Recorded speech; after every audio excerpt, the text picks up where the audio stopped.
Welcome back to a Timey Wimey Pod, where each week we dive into the Timey Wimey world of Doctor Who. I'm Rebecca. I'm Haley. And this week we are discussing Series 5, Episode 7, Amy's Choice. Haley, how are you? I am good. As we are recording this is our first podcast episode that will air in 2026. But Yay! We are recording this on December 30th, so this is technically the last episode of the year for us. Little timey-wimey-ness happening. We're speaking to you from the past of yesteryear. Yes. Yesteryear. But we hope you all are enjoying 2026 so far. We're so excited to be back and enter into our third, or second, wait, sorry, I don't know when or where I am right now, but I was about to say we're entering our third year. Well, we are, I guess. In a way. Yeah. Like, January will be our 2-year anniversary, which is so crazy because I feel like we literally just started this podcast. No, I was thinking about that earlier. I was like, how are we like in mid-series 5 already? Like, we just started yesterday. Exactly. Like, we were just talking about Rose and the Ninth Doctor. Don't. And now we're here. Yes, we're here. But yeah, so it's gonna be a good year ahead. I'm very excited for all the things we'll get to talk about. And we hope you all had a good Christmas. How's your Christmas? My Christmas was good. It was a nice time with family. How was your Christmas? It was good. Same. Spent the whole day working on a puzzle and played games with my family. So it was nice. Rebecca, you got something Doctor Who related this year, didn't you? I did. I got this journal, River Songs journal. Mm-hmm. And it is my new favorite thing. Haley, of course, gave it to me. I literally like wanted to cry while opening it. I was so excited, but yeah, just holding it now, I feel like I'm just channeling my inner River Song, and I'm obsessed with it. And yeah, this is what I'm using to keep my podcast notes in for now on. Slay. You also got some Doctor Who things. Sorry, I kind of like forgot for a split second. I was like, I knew there was something. But anyways, I got, and if you're on YouTube, you can see me holding this book, but I got the official Doctor Who quiz book that came out pretty recently. So that's fun. 15 and Belinda are mentioned in here, and that both hurts my soul and makes me very happy at the same time. Yeah, we were reading through it the other day when we were hanging out. It's very cute. So I recommend from the few pages we looked through. Agreed. Yeah. All right. But we got to go back in time, 2010, to discuss Amy's Choice. Are you ready for some fantastic facts? Yes, I am. Okay, warning, again, the fantastic facts aren't that fantastic. But this episode aired May 15th, 2010. It was written by Simon Nye. This is his one and only episode. And it was directed by Catherine Morshead, who has one more episode after this. Again, yeah, the fantastic look, like, there's things I could mention, but it's also like, I know we're not going to have really anything to say about those things. Like, if you look up things about this episode, everyone talks about how Karen loved wearing the, like, fake pregnancy belly. But, like, okay, what are we supposed to say about that? Like, love that for her, you queen. So fun. But, like, I don't know. Like, none of the facts were like, oh, that's so interesting. Or, like, oh, you know. So, like, there's obviously stuff we could talk about it, but it's just not that interesting. But what I do have is that the original working title was The Dream Lord, which, yeah, a little obvious. So I'm glad they went with Amy's Choice. Amy's Choice is just, like, so much better in, like, the best way. I love the title of this episode. You said this is the only episode Simon Nye has written? Mm-hmm. That's so interesting. I know. It's such a shame. I think this is a really interesting episode. I agree. Yeah. And it was kind of inspired by his own dreams and wondering, like, if dreams are real or whatnot, and also his childhood fear of old people. You know what? There is some validity to that, and we'll get Oh into yeah, that with this episode. we sure will. We sure will. But Haley, what are your general thoughts about Amy's choice? I really enjoy this episode, and I feel like I've been saying that about every episode for Series 5, but I really do. I feel like this is an underrated gem of an episode that hardly anyone talks about. It's definitely not one of the more like popular episodes discussed from Matt Smith's tenure on the show, but I just find there's so much to this episode, and it was a necessary episode. Amy did need to choose, and we as the audience needed to see that entire process and see like not only her choose Rory, but why she chose him. Because at the end of the day, like we all know now, it was always going to be Rory, but I think especially at that time with traveling with the doctor, she needed to experience all of this, and I really liked the way it was written and the way it was handled. And I love a good like alternate universe kind of storyline, fiction versus reality, or I should say dream versus reality. It's all really good to me. What are your opinions? I agree. For me, this is a certified banger. It is Mm-hmm. so good. I love everything about this episode. It's really important for character arcs, specifically Amy's, and the concept is really interesting to me. It breaks form from your normal kind of what you expect from a Doctor Who episode, so it's very different. Toby Jones is so good. Mm-hmm. And yeah, the whole concept I'm obsessed with. The twist at the end, like brilliant, amazing, 10 stars. Yeah, it's a great episode. It really is. I don't even know where to start. Well, it starts in kind of a crazy way. Amy is True. pregnant. Do you remember your first time watching this? Because I don't, to be I honest. was literally going to ask you the same exact thing. That's really funny. Um, I remember my reaction to like the reveal at the end with the Dream Lord and being like shook mm, about that. And I remember like my second time watching this episode, I forgot that they were both spoilers. I forgot they were both dreams. So my second time watching this, I was really shook by that reveal, even though I had seen the episode before. yeah, my second watch was very much like yours, that I like completely forgot that, and I was also shook. I remember that.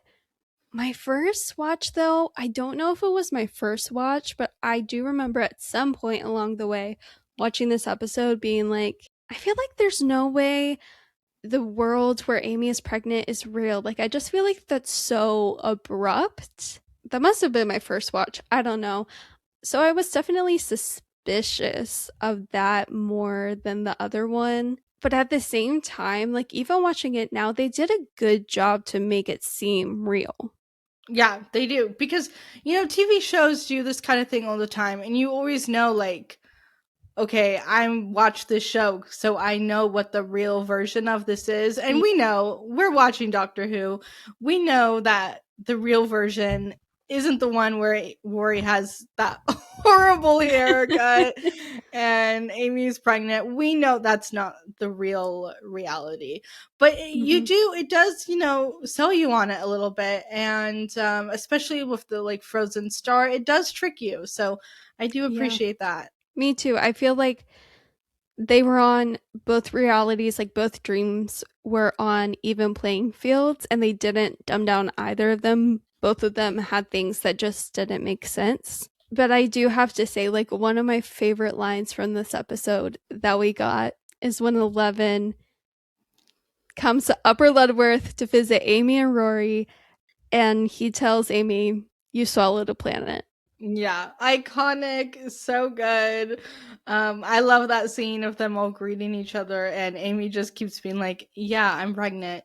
Yeah. And we find out it's been, at least in like this version of reality, it's been 5 years since they've seen each other, Yeah. since Amy and Rory have traveled in the TARDIS. Yeah. So that is definitely like an interesting twist. I don't know if that is a twist or Rory's hair choice is more of the twist, because what Oh, was that? Rory, you're a doctor and you're sporting this ponytail. What are you doing, my man?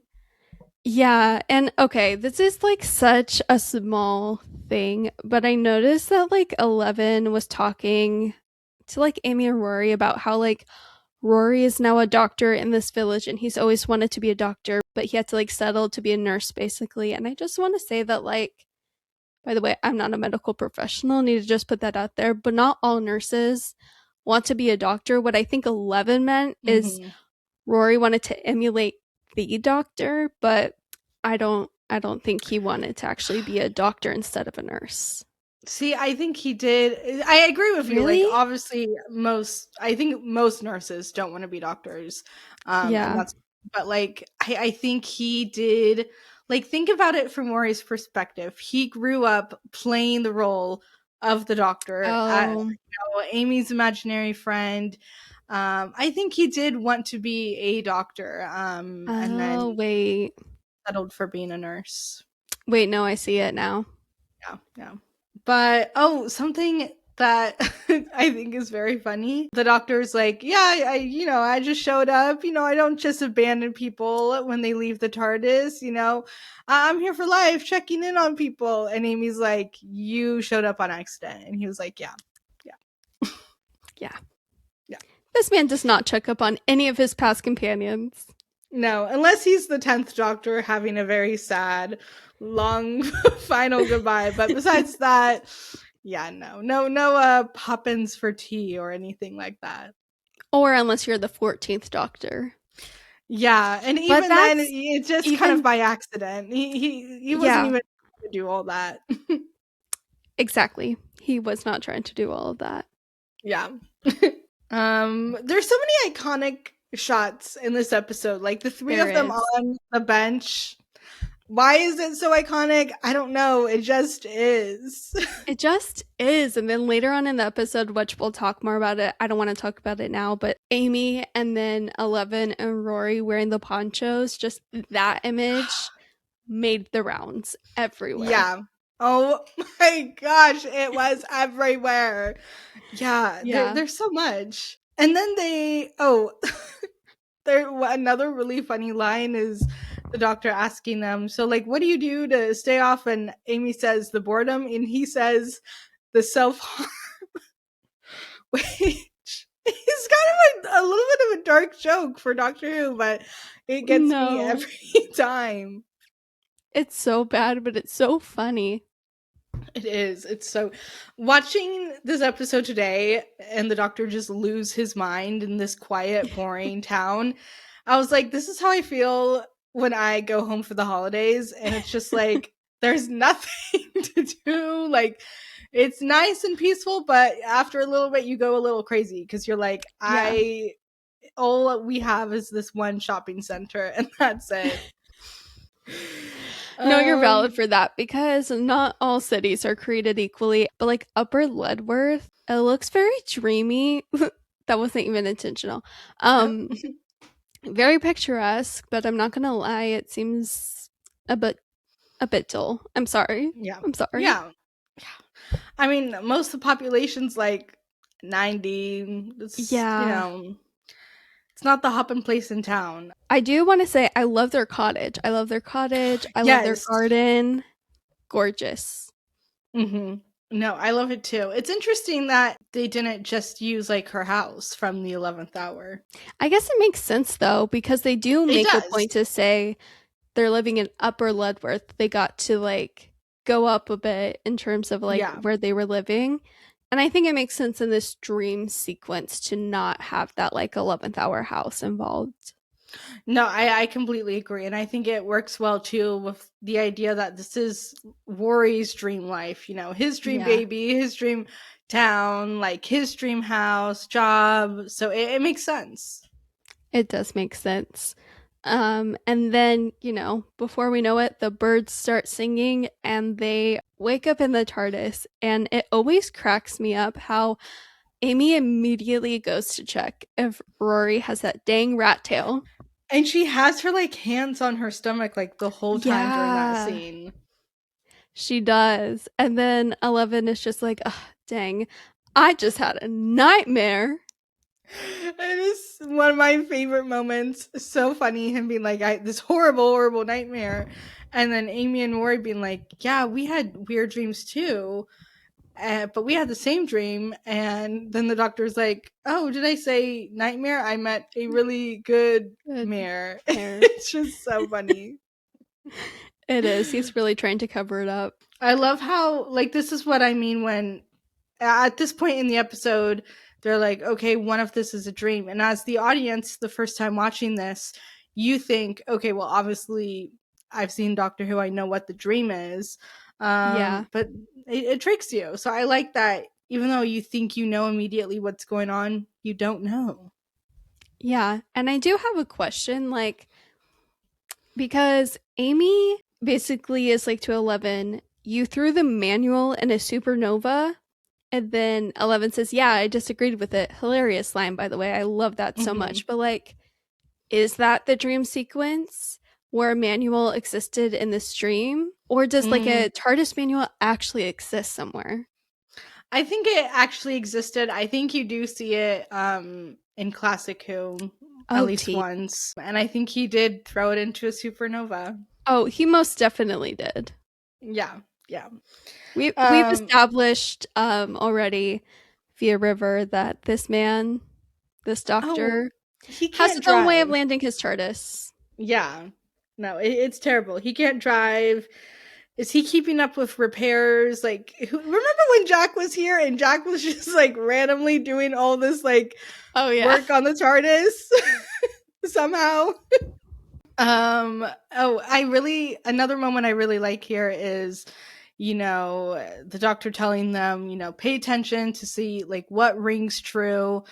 And where he's like, well, we're in a spaceship that's big on the inside, and Amy's like, with a time traveling bow tie wearing alien, and they're like, so it's kind of hard to decide what rings true or not. Which I think is Mm-hmm. just a really funny moment. That is a really funny moment. And then they 11 is kind of just like theorizing and like trying to figure out what's going on, like what is this? And that's when their dream lord appears. Oh yeah. I think they go to like the old people home and then they fall asleep at the Oh, old people that's right. home and then the Yeah. Dream Lord shows up. Yeah. But yeah, what do you think about the Dream Lord? First off, I just again need to say like Toby Jones perfect in this role. He like made this Dream Lord role. I find it so fascinating that we find out like that was actually like the doctor, Mhm. kind of with the psychic pollen feeding off the doctor's like dark insecurities essentially. I find all of that really interesting. But what are your thoughts? Yeah, I think he's really, really great. I think he plays off Matt Smith really, really well. This is the closest we will probably ever get to the 11th Doctor against the Master. And I know the Dream Lord isn't the Master, obviously, but like this Yeah. is the closest we can get to that. And that's really interesting to me. So that's one reason I always really like this episode, because as I've said before, while I'm glad they put the Master away for during this era, Mm-hmm. there's something that just you really want to see Matt Smith against the Master, because you just Yeah. know he'd be so good at it, as he is here. So I do really like that. I think his performance is great. The writing is really strong. The little Yeah. quips about the Doctor, and then like when you get to the end and you have the reveal, it's like, oh, that's crazy. So yeah, he's fantastic. Yeah, and I mean, we get a Time Lord Victorious name drop mention, whatever it's called, which is really good. And that's when, they find out that the TARDIS is drifting off, the power is off, and they're hurtling towards a star that is burning cold. Mm, yeah. See, my watching this, I think, maybe the first, second time, I don't know, you're kind of like, well, is that possible? I don't know. I don't know everything about Yeah, space. Like, they're like, that doesn't exactly. make sense. But they're also like, Well, it could. Sorry, everyone, if you heard my phone just go off. But they're like, that could be a thing. I don't know. Yeah. I forget the exact line, but I love when the Dream Lord says to the doctor, you have so many tawdry quirks, you could open up a tawdry quirk shop. And then later on, I think in the next scene, the doctor even says something that he's like, oh, one of my tawdry quirks. Very interesting. Very good writing there. Oh, that is. I didn't even notice that. Mm-hmm. So back in the old people's home, the doctor's wearing that sweater, which that's another iconic image from this episode for some reason. And you know what? He looks really good in that sweater. He looks really good in that sweater. I was like, actually, yeah. So I guess that's why it's iconic, because he does look good. Yeah, but by the time they all wake up, all the old people are gone. And okay, are we going to talk about the creepy old people? Because they are creepy. They're immediately creepy too. And like, look, I personally, I know everyone's different, but like, I personally really love like not hanging out. I love interacting with like people who are older and elderly. Like, I think there's a lot of value in that, in those relationships, and they get forgotten about, but not in this episode. In this episode, every single old person is so creepy. Yeah, I like some old people for the most part, but yeah, they're creepy here. Later on when they're like trying to break into the house using their walkers and canes, I'm like, get out of here. No. Oh, we forgot. Amy keeps having false labor alarms, and honestly, they're funny every time. I'm not even gonna lie.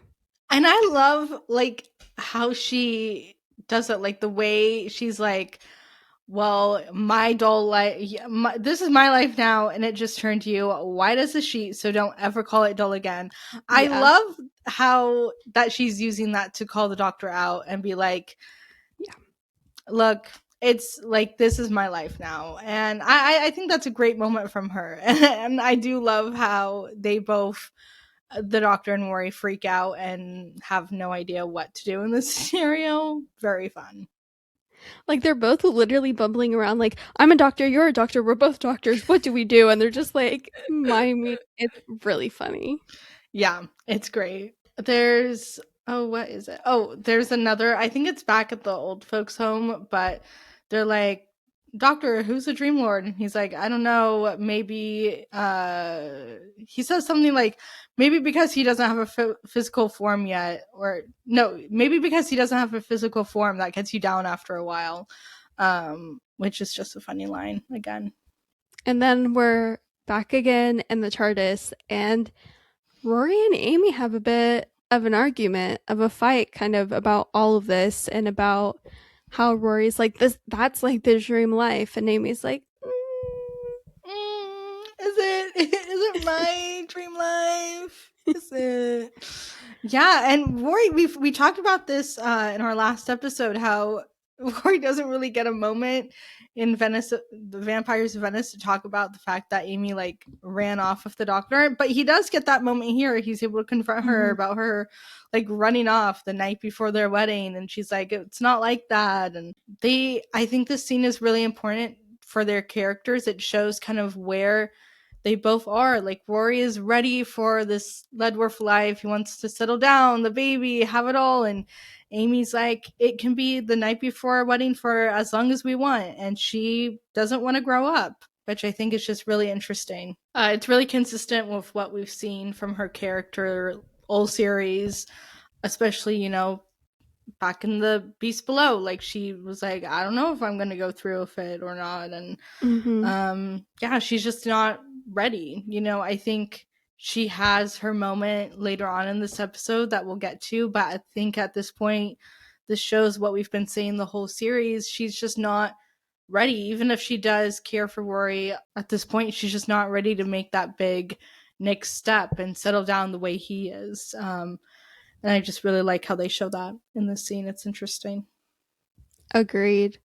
And shortly after this, like, 11 is just kind of like muttering to himself and like about the star and how they're getting closer to it. And Rory tells 11, "Oh, this is so you, isn't it? A weird new star, 14 minutes left to live, and only one man to save the day. I just wanted a nice village and family."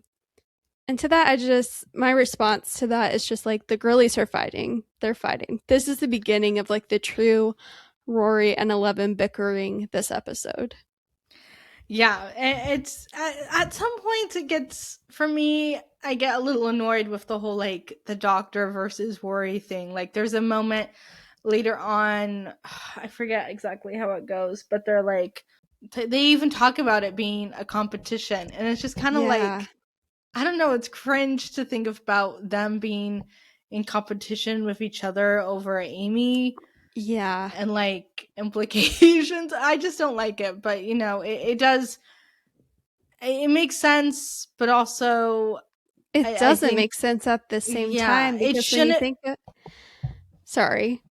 Yeah, no, you're good. It shouldn't be framed as the Doctor and Rory competing for Amy. It should be what the episode really is, Amy trying to figure out what she wants, and not them having this like weird Yeah. macho competition.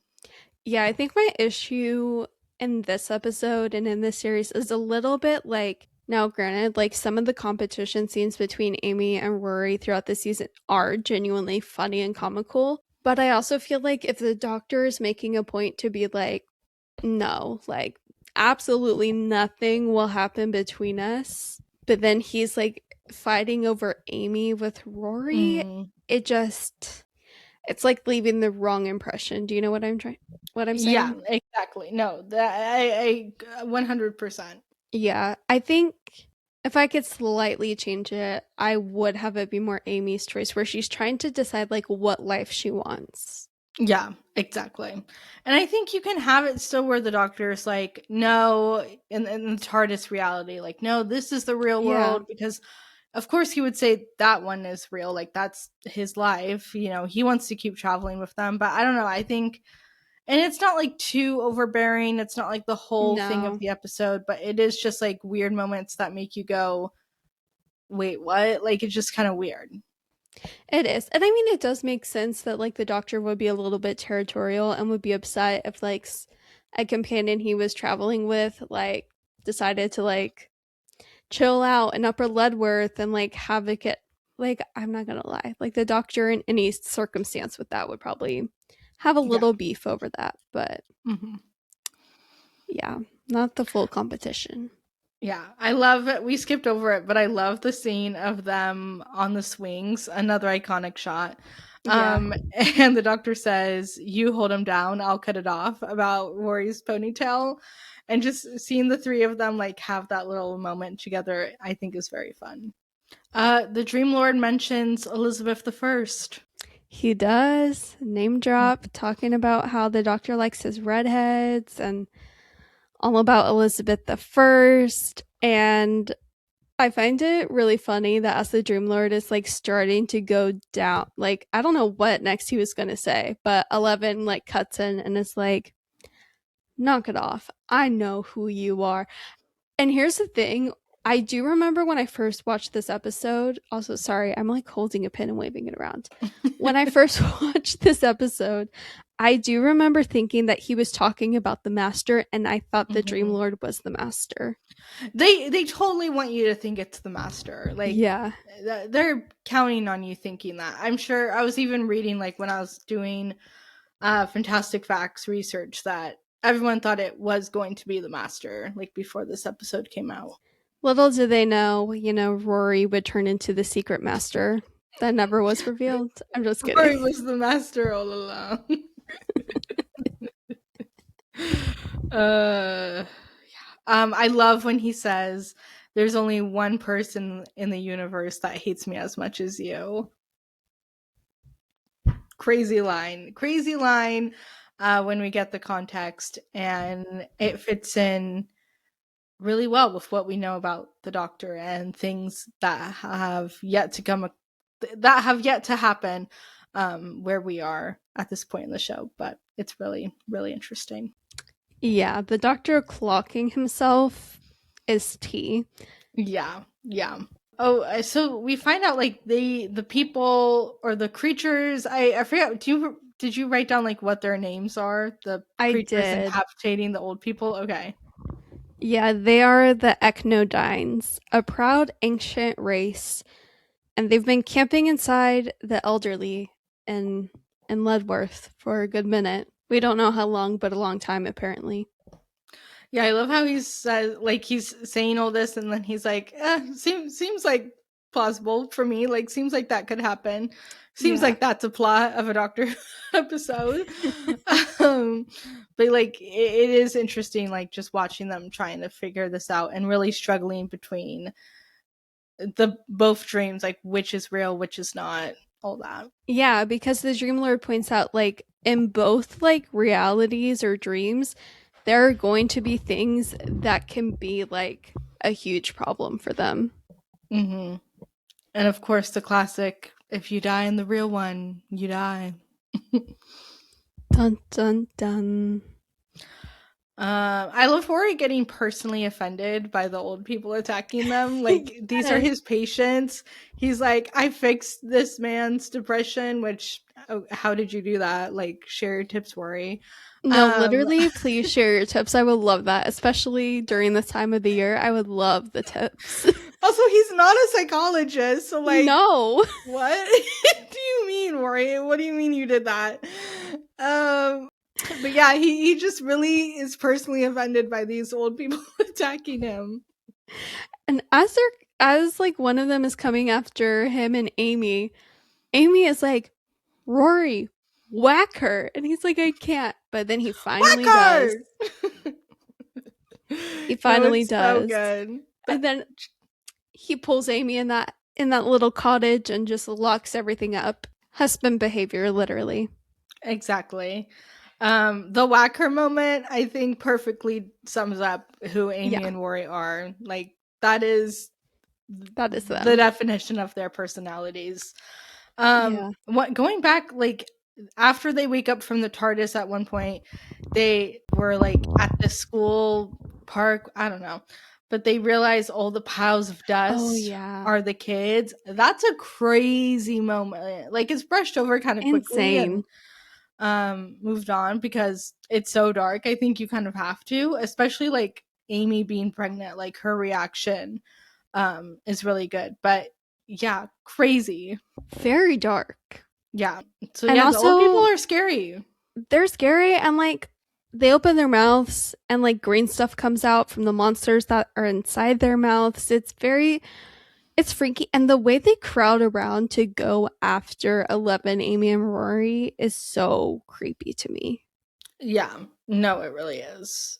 I love how Rory keeps apologizing while he has to drag Amy upstairs. Yeah, can we talk about that though? Because like that's actually insane. Like all props to Rory for Oh that. yeah. Good on him. No, that's Good a on real him. man right there. No, literally. I do want to say, like, I love the moment and I find it really funny when Amy is like panicking about leaving the doctor and Rory's just like, you know, the doctor, he's Mr. Cool. And right as he says that, we just see like the doctor full on, like, I don't know, like tweaking out walking down the road because he was sprayed. Yeah, and he has to like hide in this butcher shop. It's crazy that they don't get him in this moment, but he's able to like lock himself Yeah. in. Um and then they're all back on the TARDIS. I really like the icy TARDIS look. Yes. So Yeah. fun. That's another reason I love this episode is we get to hang out in this beautiful console room for like half the episode, and like I've said before, this is my favorite TARDIS console, so I'm just really happy to be here and be like hanging out in here. No, I love any moment we get in this TARDIS.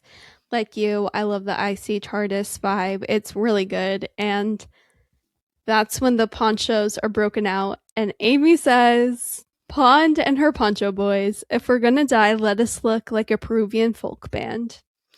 And that line was circled the internet for years. That line, that Years. photo. Like, why? I can't even tell you, but it was everywhere. Like, it just was. I'm sure I have that screenshot somewhere still. Yeah, I can see it in my mind. Like, yes, Me I just too. watched the episode before this, but I can see the No, photo. like the Tumblr post complete with the text is imprinted in my mind. Exactly, exactly.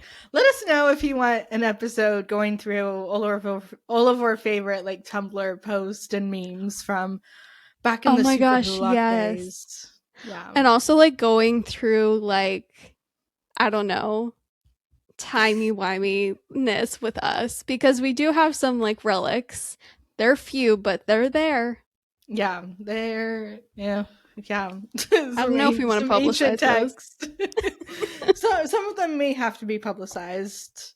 Yeah. Some of Let us us know. might have to take the public embarrassment. Okay, so but this is when the Dream Lord like keeps Amy behind.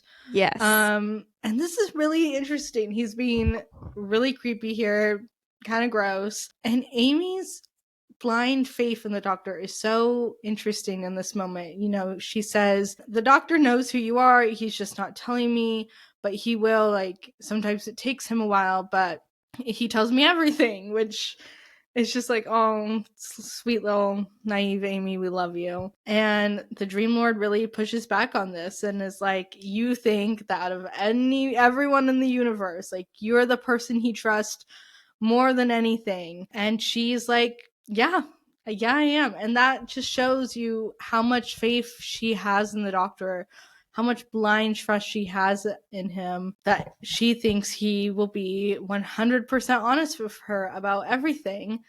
And then he just hits her with then what's his name? Always a gag when they drop that bomb on someone. And I really like it here. Yeah. When that question is dropped, it's a mic drop moment. Every time it hits. It does. And poor Amy, like, she really thinks she's the doctor's number one girl. And this man, we've been through it. This man, bit of a womanizer.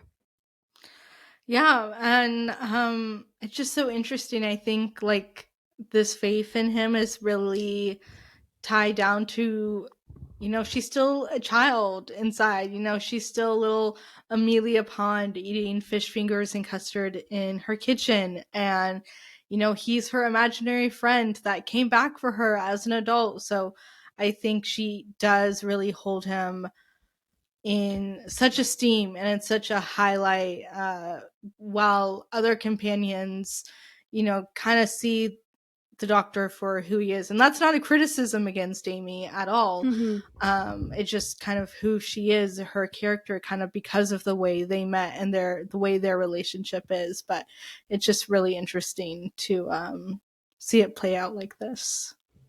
It is. And it really just like, it really ties in the doctor meeting Amelia as a child. Like, she just has this trust in him, like you were saying. And yeah, and then she's back in Ledworth and Rory gets killed. And this is one of my favorite Amy Pond moments from series 5 is when she's not yelling, she's not screaming, she's just telling the doctor, save him.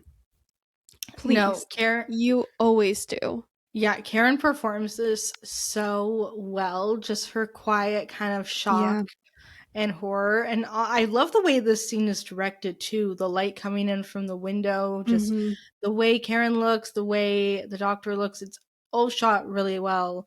And you really see Amy's heart breaking in this moment. You see her having this realization that we've been waiting for. And the way she just says to the doctor, "Then what is the point of you?" is such a good line and cuts so deep, and really you see her childhood love and admiration for that we just spoke about kind of breaking a little bit in this moment. Yeah, definitely. And when the doctor tells her, I'm sorry, she says, then what is the point of you? Mm-hmm. Because if this is real life, then I don't want it. I don't Oh, want it.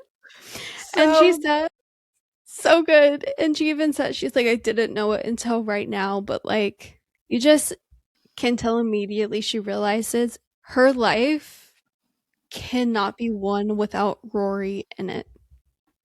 yeah, I think this is the moment for her where she really realizes how much she loved him. Like, I think Yeah. she knew she cared about him, but this is the moment for her. It's like that saying, sometimes you don't know what you have till it's gone. And this Mm-hmm. was that for her. Like, it really cemented for her how much she loves him, that she is willing to die for him, to choose him. And I think that's really sweet. And I think that's what these characters and the show needed at this point, was to have her Yeah. make this kind of decision. I want to go back just a little bit. This is Worry's first death. I was just about to bring that up. Like, literally, I was about to be like, okay, Rory death count. This is the first. Starting here, number one, getting lizard faced, or no, that's that's actually one coming up. But he gets killed by the old people, so we got to Yeah, keep track of the Rory deaths. we really do. Because this poor man, why do Oh my people think he was the gosh. master? It gets to a point, the Rory deaths, to be Yeah, honest. Like, it's like, we get it. yeah, we get it. um Um, yeah, but Amy oh, says, oh, sorry, go ahead. he cut off his ponytail for her.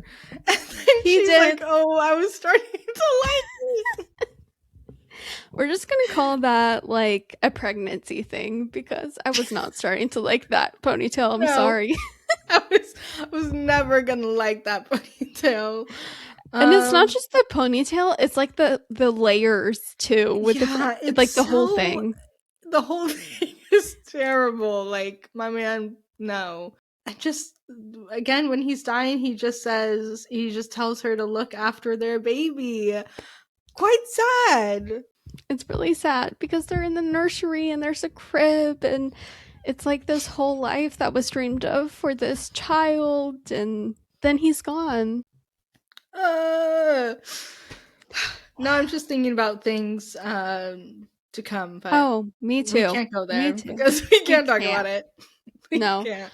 Spoilers, literally. I don't know why this is so random, but I always like think it's I don't know. This moment is so funny to me when Eleven pushes off the old lady from the second story window and then you just see her fall. Like it's so unserious. No, that's so true. I do love all the physical, I guess physical, you could call it physical comedy, but all the like bits with the old people work really well. Yeah. Like, again, them like breaking into the house with their walkers and canes. Like, it works really well. And then I love when they like leave the cottage and they're going to the bus and they're like, of course now they're not attacking us. Yeah. And then Amy takes the keys. She Um, she gets a getaway car. she gets her getaway car. And I love that she's the one driving. And like you said, she has this moment where she's like, I really didn't know until just now, but this has to be the dream. Like, Yeah. we have to be with Rory. And I love, again, seeing her make this choice at this point in time. Yeah. And I think it came at just the right moment for these characters. I agree. I feel like this episode is perfectly placed in series 5. I really do. Yeah, definitely. And then we're back in the icy TARDIS. It's extra icy. Oh, wait. Before we get there, Amy also says that she never told Rory, I love you. Okay, At this point. here's my thing is I think my headcanon is she means that since she started traveling with the doctor. Okay. Okay. I wanna be with you here. I do, but it just we'll go with Well, that, because okay, well think otherwise it's about it. like, Because she okay. phrases it by saying, I loved Rory and I never told him, and now he's gone. The way that's phrased to me is giving like she really didn't convey what that love, Mm. like she truly loved him. Yeah. Okay. I can see that because getting like engaged to someone you've never said I love you to is crazy. So I like your interpretation of it. She's never like reaffirmed that for him, which is interesting to think about and consistent with what we've seen up to this point. But it did catch me. I was like, wait. Yeah, no, I'm like, there had to be an I love you for this to progress into Yeah. like literally planning a wedding. Like, Like, hello. You're hello. literally getting Okay, I married do have a quick tomorrow. thing. No, literally getting married tomorrow. I have a quick thing, okay? Because, like, was this a true love triangle? Not really, but kind of. And the Dream Lord solved it. So the question I pose to you, Rebecca, is what other TV shows would you have like the Dream Lord to be in to solve a love Ooh. triangle? Oh, that's a great question. Trying to think of some TV love triangles. We got Gilmore Girls, Oh, Some Are Turned I Pretty. I was just gonna say Rory, Dean, Jess. They needed Yeah, this situation bad. no, they Yeah, did. Summer I Turned Pretty needed the situation bad Needed for it like a sure. season ago. Yeah.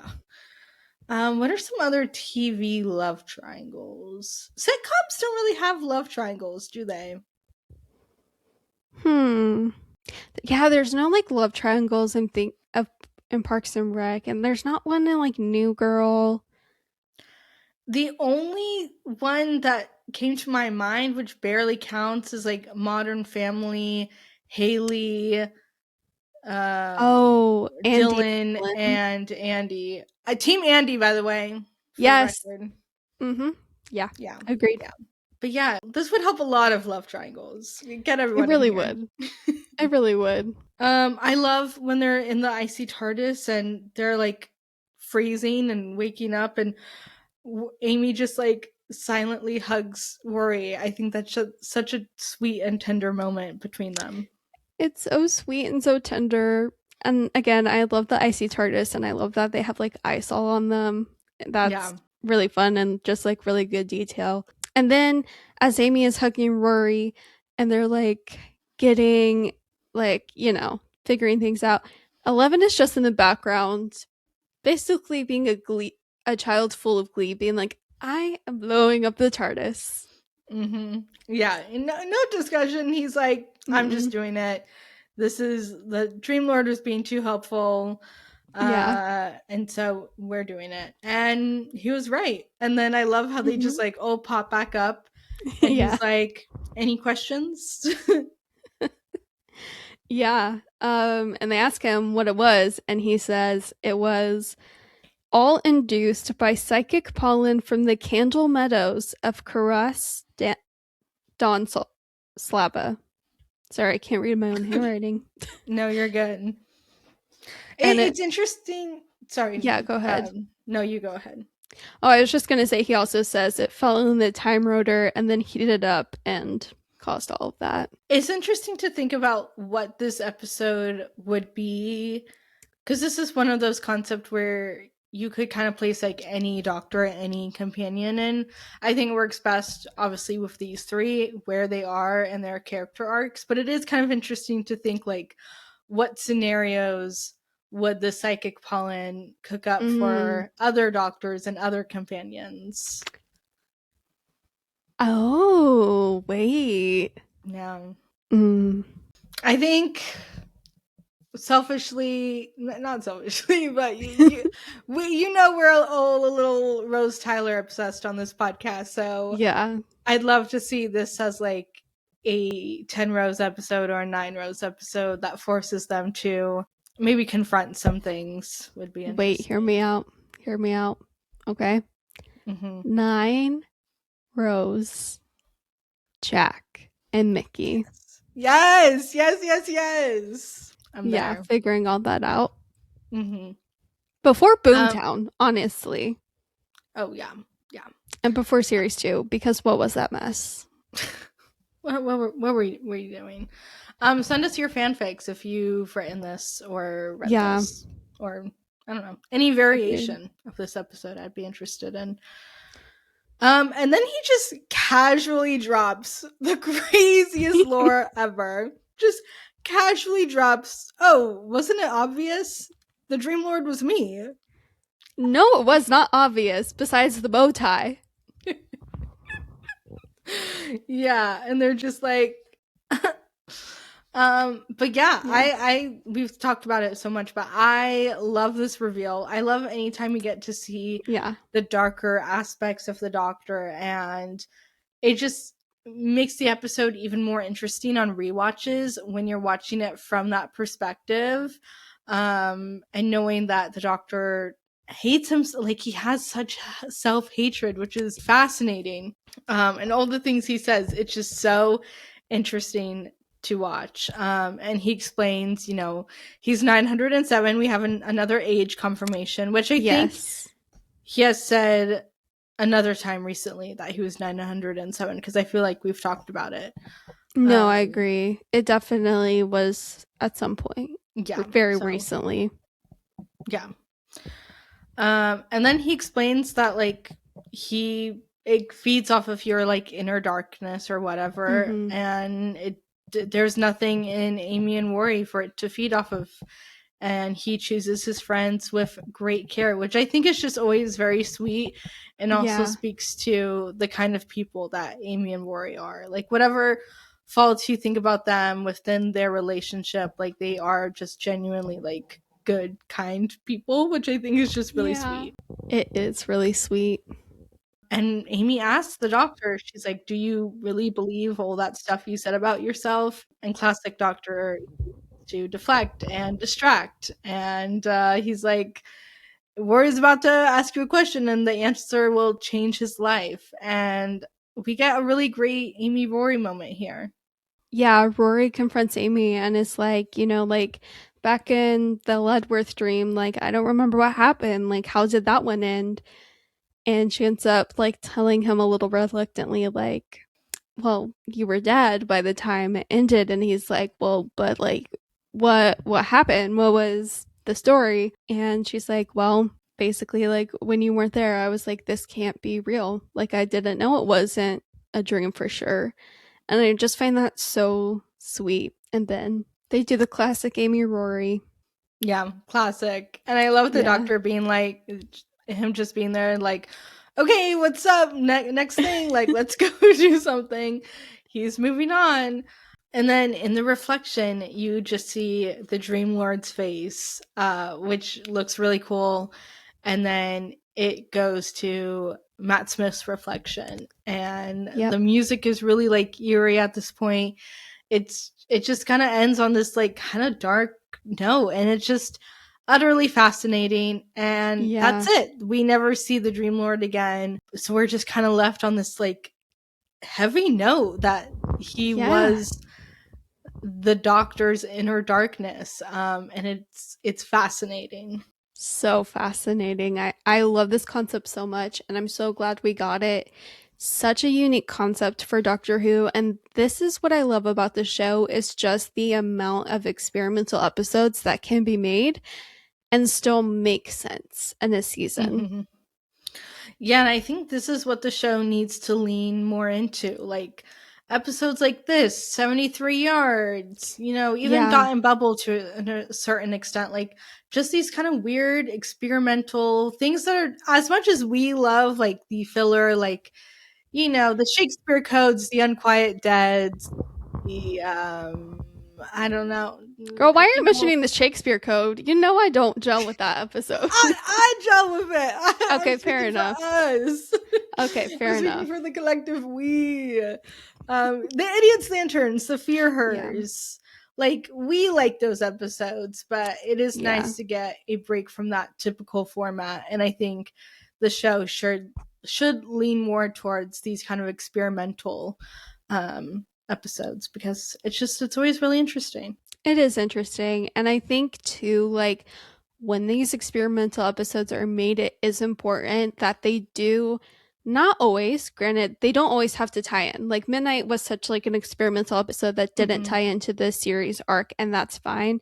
That's not what I'm talking about. But like, if you're going to do experimental episodes, have it tie in somewhat to the series or somewhat to like the Doctor, in terms of like where they are in their character arc, and don't just leave it like you just leave the end of 73 yards and you're like, what was this alternate reality? This was an amazing episode, but like how does it tie in? No, you're completely right, because even though this is kind of different, it does have real meaningful lasting impacts on the Mm-hmm. characters and like who they are and who they're becoming, and it's a turning point, especially for Amy.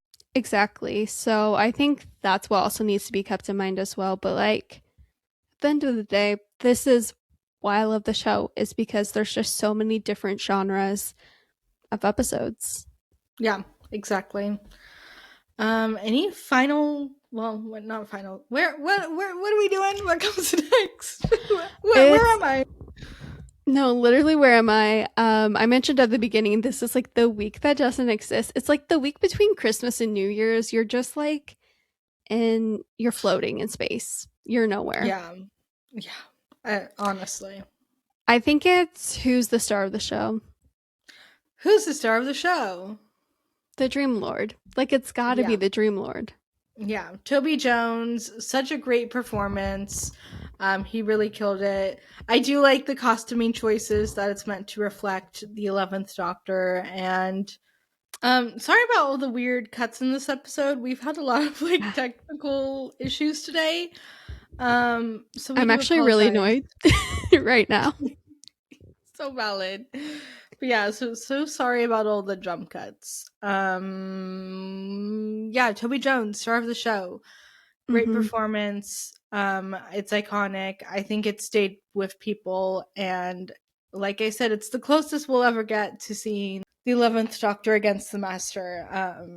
Which is, yeah, really interesting, and I enjoy it. Agreed. Now, what is the heart of this story, Rebecca?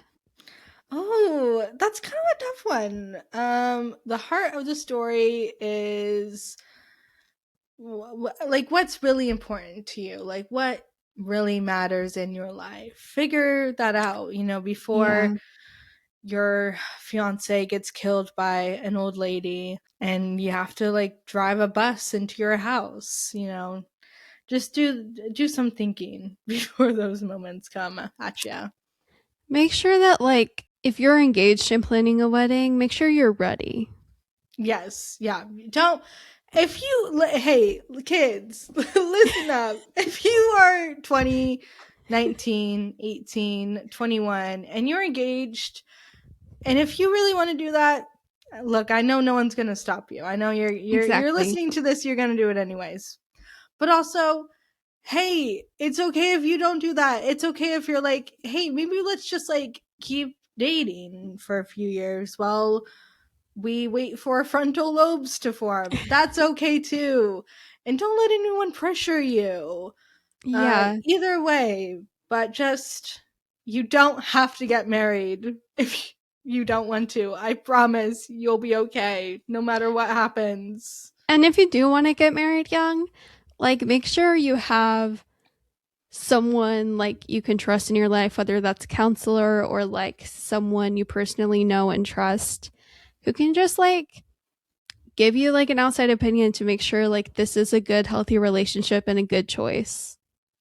And make sure you have like your own finances or just your own little emergency fund. Just don't be like 100% reliant on someone else. Just in case. You never know. Not us turning into a relationship podcast. We're very qualified to give We are. relationship We are advice. currently both married. Yeah, Nope. totally not. Um whatever the opposite of that is. No, literally. Um, but what is the heart of the episode for you? Just think through. Just think through. Make sure you're ready for big life decisions. If you want more time, that's okay. Like, don't let your fiance make you feel like you have to get married. Not that I think Rory did, because I don't think he No, did. yeah. But yeah, just make sure you're ready. It's a big choice, big commitment. And also go on adventures, have fun. Like, make sure you're Live. living a fun life. Yeah. Dance in the rain. Dance in the rain, dance in parking lots. Do we have any reviews from the past? We sure do, and they are all, as usual, from IMDb. Okay, so this first review is by the user sleeping_dragon, and it was written on August 30th, 2015, and they said, I'm just going to read a snippet from their review. But they said that they really liked this episode. I loved the utter originality of it. The concept was a clever one reality seemingly more obscure than the other. Some nice touches of humor, and I love the Dreamlord character and his manipulation of Amy and treatment of the Doctor. Toby Jones is very good at doing the villainous roles. He can make you despise him. He puts on a very good performance. It could have been a classic, not quite, but it's still a very good episode. It's a classic for me. It's a certified for me. Like, it may not be that for other people, which is fine, but for me, it's like, it's a banger. What can I say?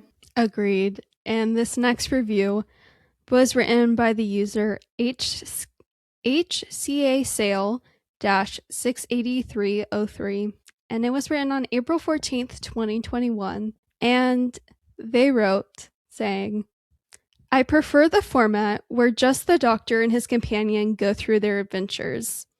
By the way, this review is titled Too Much Rory. Yeah. Not enough worry, I say. It's cool with people coming from the companion's life, but then leaving.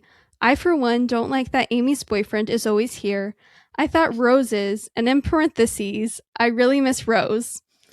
And Mickey's relationship was done better. Girl. Excuse me? No. What? No. Rose and Mickey aren't even in the same playing field as Amy and Rory in terms of relationships. Like, huh? No. Again, I bring up Mickey and Rose being so messy that they allegedly broke up in Boomtown ? But then they didn't. And we're still together at the beginning of series 2 somehow. We never knew if they were like together or not. I don't think they knew if they were together. No, or not. they didn't. No one knew what was going on. Yeah, Amy and Rory are so much better. And I think that review really just stems from this person, like, these were early Amy Rory days. Like, we're speaking as people who know the journey, knows what happens, already know and love these characters. So I guess it's hard for me to imagine like how I'd feel about them at this point if I didn't know, okay, Rory's like sticking around. Like, I mean, you know, stuff happens, but he's sticking around. Yeah, Rory's sticking around. He's always there, and he's not clinging to Amy's leg, begging her to not go travel with the Doctor at the end of Rose like Mickey did. Like, I'm sorry, man-child behavior. No, absolutely diabolical, insane, childish behavior. Old Rory wants is to just not be cheated on. Like, that's his one ask. And that's like literally the bare minimum. I'm sorry. It just is. Literally. Yeah. A side note, I do want to say, because I feel like it's important, Mickey did have character growth. He completely changed. Like, the Mickey we leave at the end of series 4 is completely different. Married to Martha. Hope him and Martha have a good life. Yeah. Okay, no, I say that because I ship Mickey and Martha. Like, I love that couple. Unpopular opinion, I know. Yeah. But just the actor in real life. Yeah. And I want Martha back, so that's why I was like, do I want them to be happy? Yeah. See, I've already said my thing, but you have. Go listen to our Journey's End episode if you want to. Yeah. End of Time Part 2. Yeah. Between the two, you'll get the full picture. But yeah. Is that our last review? It is. All right. Well, thank you guys so much for listening to our first episode of 2026. Yes. And we will be back next week with The Hungry Earth, and I'm very excited. But until then, follow us on Instagram and TikTok. We post snippets from the episodes. We post fun little stories on our Instagram sometimes. Check it out. Email us anything and everything to Timey Wimey Pod, your fanfic recommendations, your favorite edits, your thoughts on the episodes. We want to hear it. But yeah, anything else? Well, also feel free to DM us, like on Instagram as well. Yeah, DM's open. Slide into our DM. Hopefully we don't regret saying that, but thank you guys so much for listening to this episode. I can't wait to talk about next week's with you all. Yeah. And leave us a review if you so pleased to do so. Yes. And with all of that said, we'll talk to you guys next week. Bye. Bye. Ta-ra. Ta-ra.